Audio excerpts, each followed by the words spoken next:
The first sound was the pop of a champagne cork. The second, the word that sliced right through the music. Unemployed loser. He said it with a smirk, one hand tightening on my daughter's waist, the other shaking his boss's hand. The band behind us kept rolling through Sinatra, but for me, the air went thin. My grip on the glass tightened so hard I thought it might snap. The boss glanced at me, quick, measuring, dismissive. Then he chuckled, as if that was all he needed to know. My future son-in-law tilted his head toward me, lips curled, eyes daring me to object. He wanted me to explode. He wanted me to humiliate myself in front of my daughter on her wedding night. I didn't give him the satisfaction. I forced my jaw shut. I raised the glass and drank. The wine stung, sour, metallic. But inside, I was already making calculations. "You don't mind, do you?" he said, as if including me belatedly in the conversation. "We joke like that. He's used to it. Used to it." I set my glass down harder than I meant to. The sound of it hitting the table made a couple heads turn. I stood, slowly, and for a second, I thought I'd throw the damn thing in his face. But then I caught sight of her. My daughter, glowing in her dress, laughing with friends, oblivious. Her night. Not mine. So I smiled. Just enough to pass. Just enough for him to think he'd won. Later, when the dancing began, I stayed close. I watched him twirl her across the floor, his eyes sliding over shoulders, scanning the room like he was shopping. Every move of his hand, every lean-in whisper, set my teeth grinding. And then he looked back at me. Dead on. While spinning her, he locked eyes with me across the floor and mouthed a word I didn't need to lip-read twice. Loser. That nearly did it. My chair screeched against the floor as I pushed back, half standing, ready to storm the dance floor. My sister's hand grabbed my sleeve, hard. "Don't," she hissed. "Not tonight. Don't you dare." I froze. Sat back down. But the decision was already made. The next morning, I was up before dawn. No hangover. No second thoughts. I sat at the table, coffee untouched, fingers drumming hard against the wood. My mind replayed the moment over and over, him, smirking, belittling, knowing he trapped me in silence. Enough. I pulled out my laptop and started digging. Social media, old photos, comments, tags. Parties. Cars. Restaurants. A life far too big for his paycheck. And then, the pattern. One woman, always present in the background. Different city, same comments. Always first to like. My pulse quickened. My hand hovered over the mouse. That was the crack. The weak seam. And right there, I made my first mistake. I didn't stop. I didn't wait. I decided I would follow it myself. No one else needed to know. Not my sister.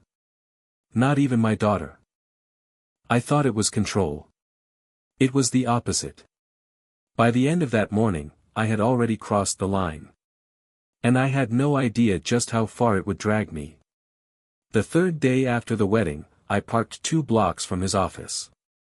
Not close enough to be noticed, not far enough to lose sight. The building was glass and steel, a mirror of everything I couldn't stand about men who cared more for appearances than substance. I watched him walk out at noon, jacket slung over one shoulder, phone glued to his ear. He wasn't alone. She was there, the woman from his posts. Brunette, sharp heels clicking against the pavement. She laughed at something he said, and he leaned in just a little too close for it to be professional. My chest tightened, but not with surprise. No, with confirmation. I sat gripping the steering wheel, knuckles white. I should have snapped a photo right then. Proof. Simple, clean. But I froze.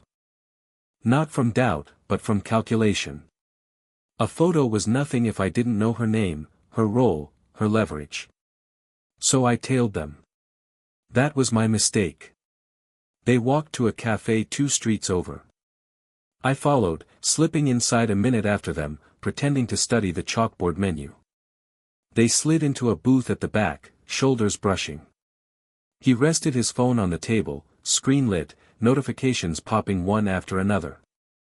I caught the name, Claire, flash across before he flipped it face down. The barista asked me if I wanted anything. My answer came too late, too curt. He frowned.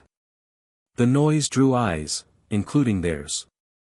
For a split second, the fiancé's gaze locked with mine.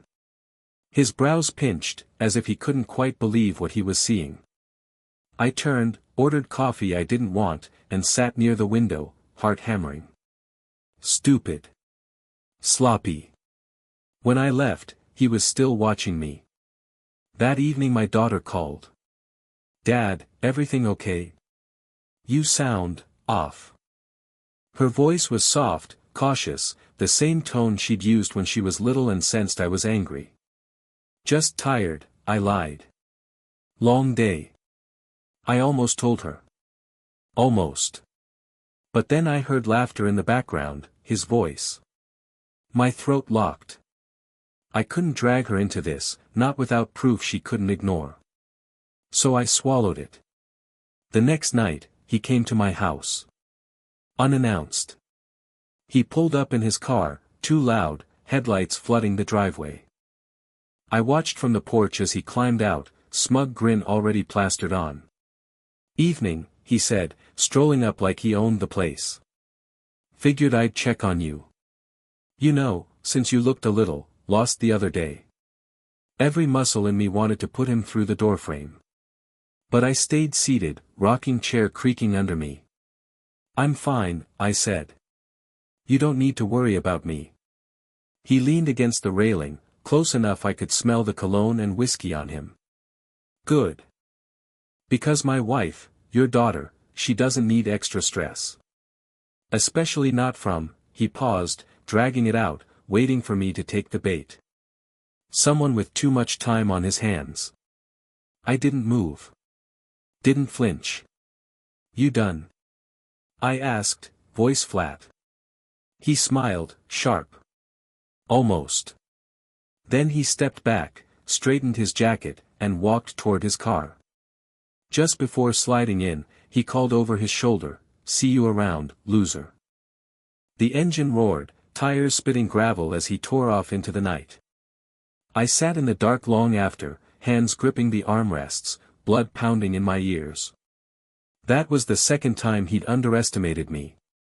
And it would be the last. Because now I had a name, Claire. And I had one day to turn that into something she couldn't unsee. By the second week, I had a folder. Nothing fancy, just manila, thick with printouts, scribbled notes, screenshots. On the front, in my handwriting, Claire. I'd traced her through social media, company records, even an alumni database. She wasn't just some random friend. She worked 2 floors below him, same company. Marketing.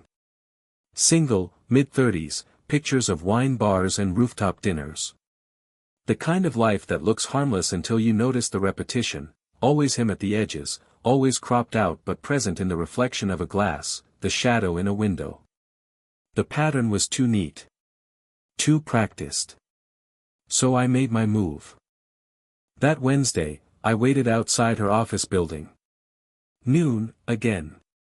She came out alone this time, sunglasses, quick stride, phone in hand. I stepped from the shade, timed it just right. Claire. I asked. She stopped, startled, adjusting her glasses. Do I know you? Not yet, I said. But you know my son-in-law. Her mouth twitched, barely, but enough. She tried to cover it with a polite laugh. I'm not sure what you mean. I didn't press. Not right away. I just handed her an envelope. Inside were photos I'd printed, him and her outside that cafe, shoulders touching. Nothing damning yet, but suggestive. Enough to rattle.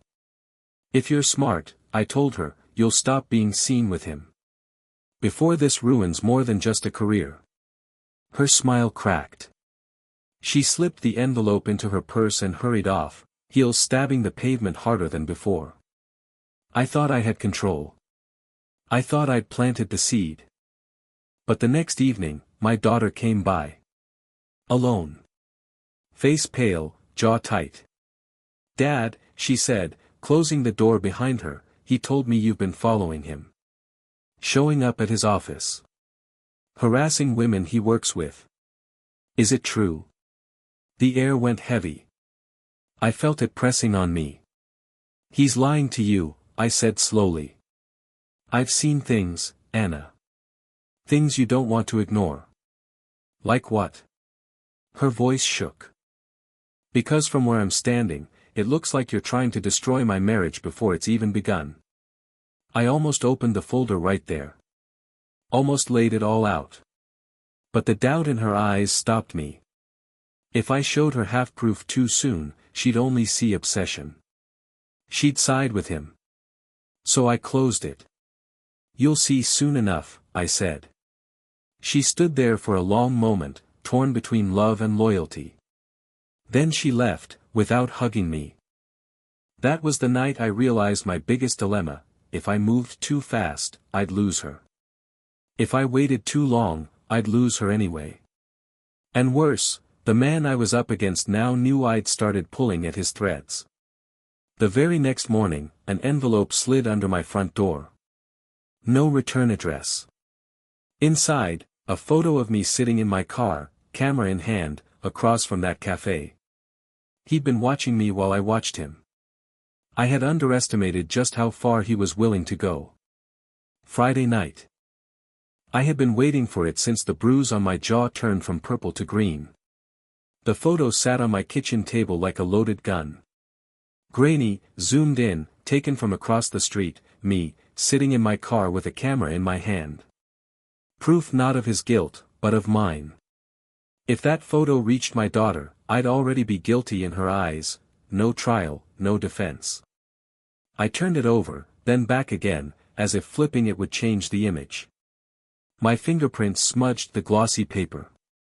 He'd followed me while I thought I was following him. He'd caught me in the act, and now he was dangling the noose. That night I didn't sleep.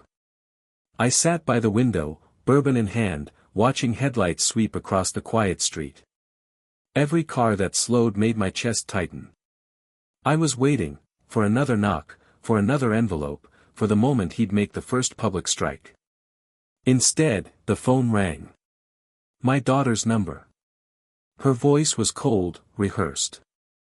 "Dad, he says you've been stalking him. That you've harassed one of his coworkers.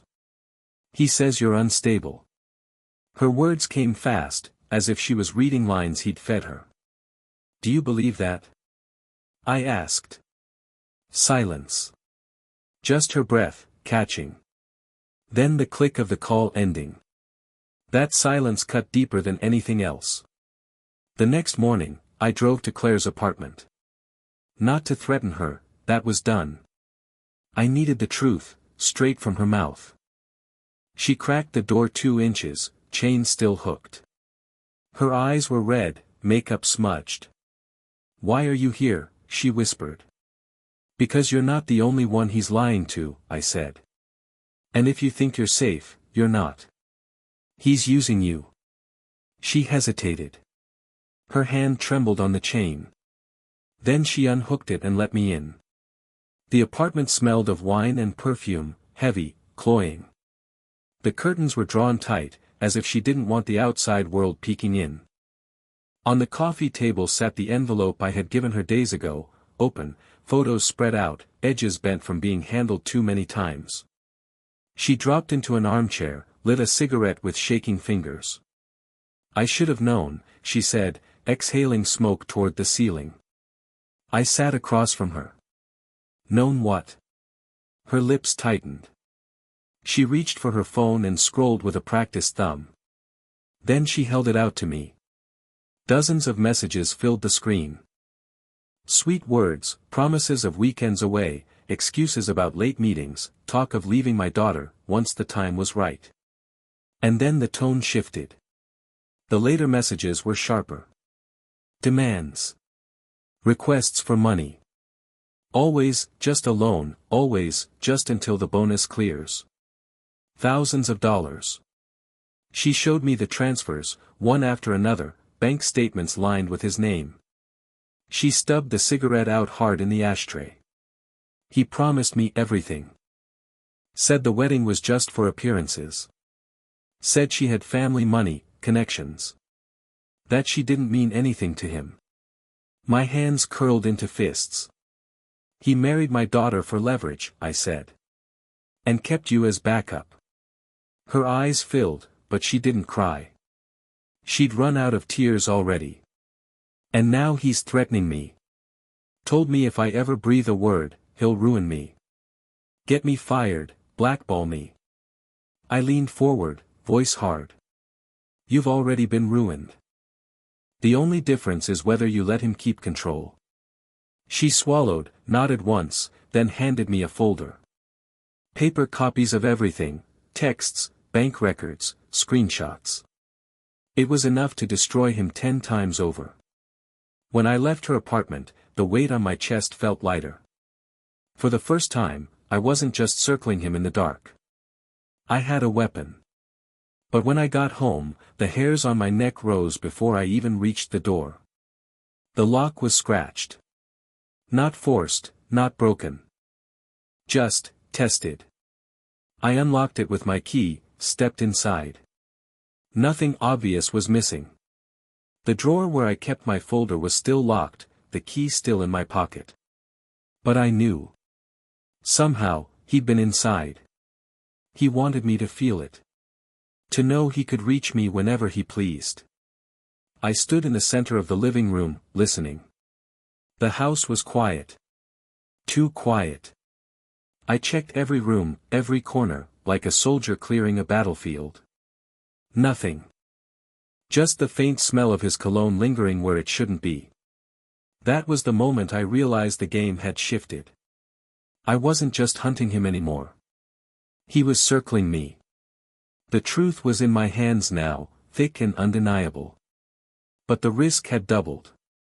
If I moved too quickly, he'd strike before I could land the blow. If I hesitated, he'd pull my daughter deeper into his side until she couldn't crawl back out. I poured a drink, sat in the dark, and whispered it to myself like a vow, one strike. One chance. And I have to make it count. Because by then, I understood, this wasn't only about revenge anymore. It wasn't even about justice. It was about survival. His boss was hosting a dinner, senior staff, their spouses, polished silverware and crystal glasses. The kind of gathering where careers are cemented, where appearances mean everything. My daughter would be there, walking in on his arm. She'd be radiant, proud. And him? He'd be exactly where he always wanted, center stage, admired, untouchable. That was the night I chose to strike. I had spent 2 days putting the package together. Not just fragments. Not whispers. A full arsenal. Screenshots of text messages between him and Claire. Records of her money flowing into his account. Photos of their lunches, their late-night meetings that looked nothing like business. And the messages where his tone shifted from charm to threats. It was airtight. No room for him to twist the story. Still, I rehearsed the moment over and over in my head. How I'd walk up, how I'd deliver it. The risk wasn't proof, the risk was my daughter. She was the battlefield. If I moved wrong, she'd see obsession instead of truth. At 7:30, I pulled into a spot across from the restaurant. I watched couples step out of cars, laughter floating in the warm air, women adjusting shawls against the breeze. When his car arrived, I felt my chest tighten like a fist. He stepped out first, suit sharp, cufflinks catching the streetlight. Then he turned, opened her door, and guided her out with a hand at the small of her back. She looked beautiful. Hair swept up, a smile that could have lit the whole street. She looked proud to stand next to him. That image almost stopped me. Almost. But then he glanced across the street, spotted me by my car, and smirked. That smirk was gasoline. I walked toward them, the envelope in hand. My daughter's eyes widened in surprise. "Dad? What are you doing here?" I didn't answer her. Not yet. I stopped in front of him, held out the envelope. My voice was steady, low. "Read it before dessert. Or they'll read it for you." His smile didn't falter. Not at first. He tilted his head, eyes scanning me like he was already working out the angles. Then he laughed. Loud. Forced. The kind of laugh meant to draw a crowd. "This again?" he said, draping an arm around my daughter's shoulders. "Anna, your father's been, how do I put it, fixated. He's been following me. Harassing my coworkers. It's sad, really." He shoved the envelope back against my chest. My daughter's face tightened, confusion clouding her eyes. She looked at me as if I might deny it, as if I might reassure her. But I didn't have the chance.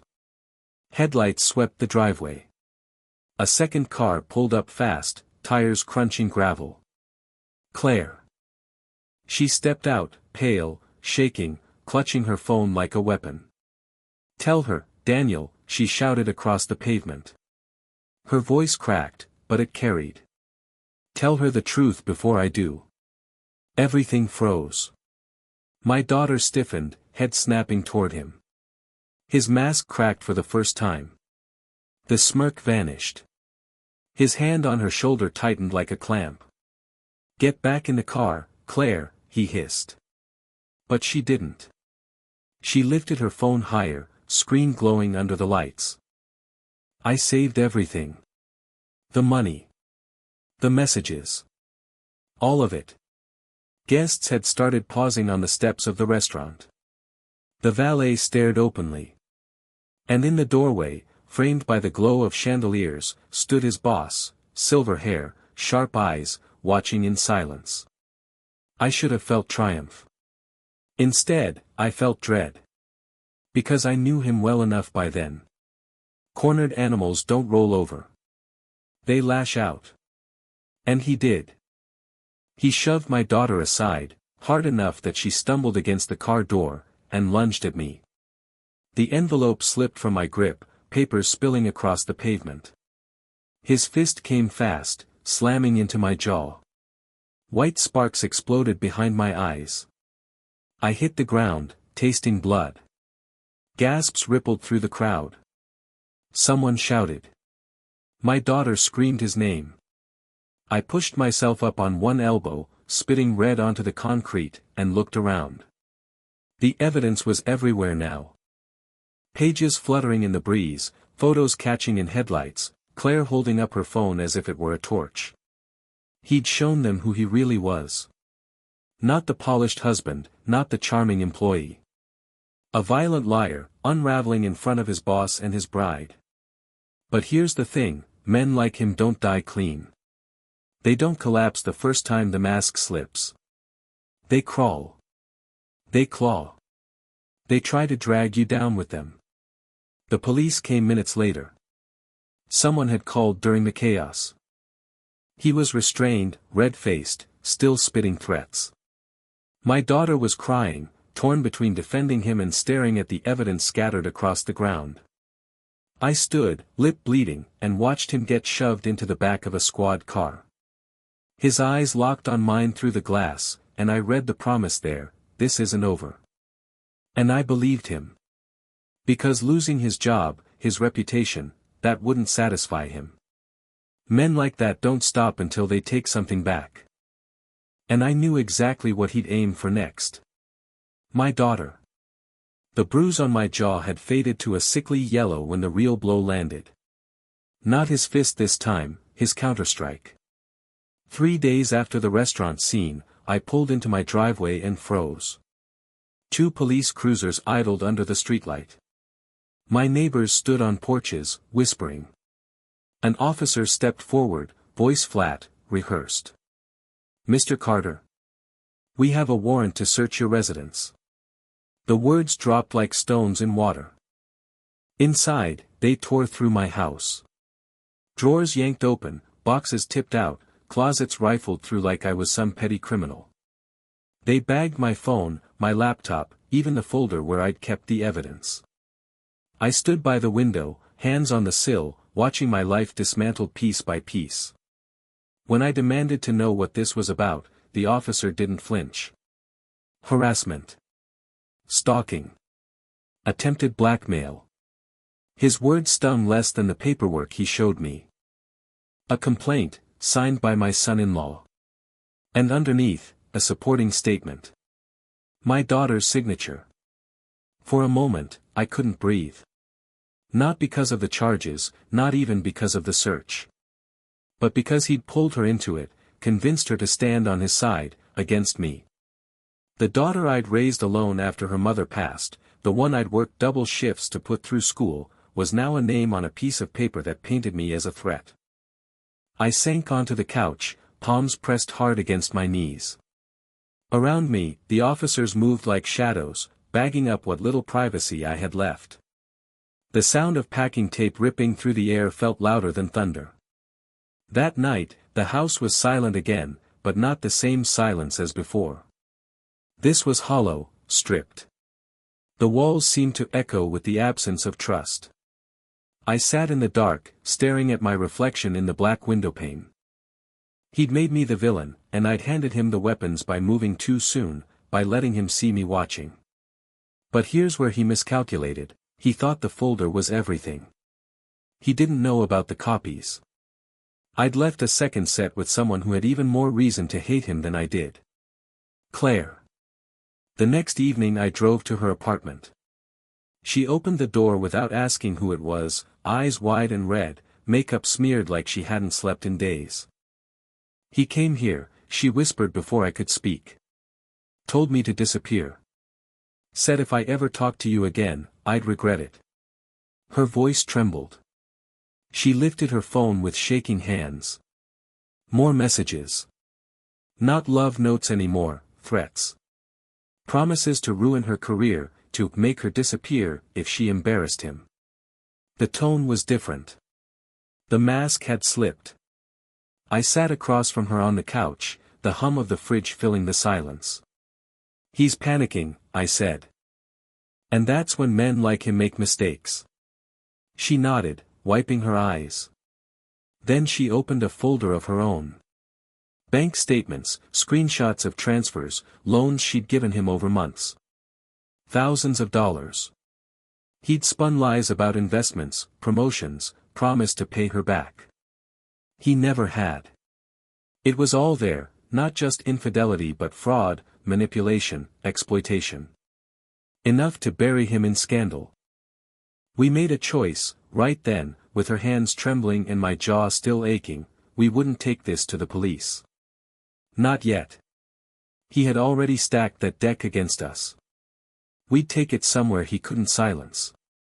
His own workplace. His boss. 2 days later, Claire walked into his office building at noon. No hesitation, no warning. She rode the elevator up to the executive floor and went straight into his boss's office. I waited in the car outside, pulse steady, watching through the glass facade. She was in there 40 minutes. When she came out, her face was pale but set. She didn't look at me as she passed, just kept walking, head high, phone in hand.